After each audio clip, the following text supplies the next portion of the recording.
In this video, we'll talk about how to use Salesforce Action and Overview. So Salesforce Action is essentially called user action, which means it can be run from anywhere, but it has to be triggered by a user. It is not automatic, so it doesn't run on load or doesn't run off an auto trigger. It runs when you physically click on an action. Let me show you how to demonstrate this. So let's say I take a table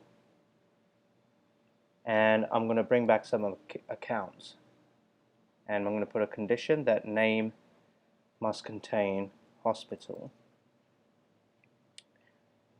and then we'll bring back some data like name, number, and type, just like that. Click apply. There's my table.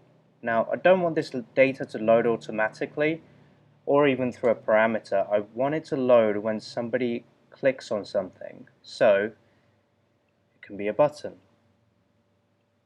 this button here, and I can say click me to load accounts, just like that. You can even do this in shape, whatever you want really, but the basic premise is like this. Let's say I go to this table, go to Salesforce, edit this object, and then trigger to execute pull is going to be user action. Okay, this is what you need to choose. And when you click apply, you can see that it's set to this color. And what this essentially means is a Salesforce action.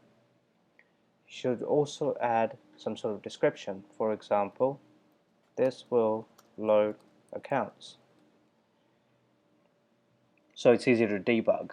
And then once you've done it, click close, click save. And when you publish here, you'll find nothing will actually load, because again, we're not triggering it automatically, we're triggering it based off an action. So if I go over to this button and do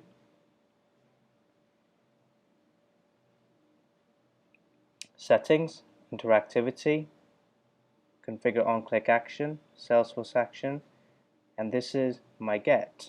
It's there now. Click apply, save,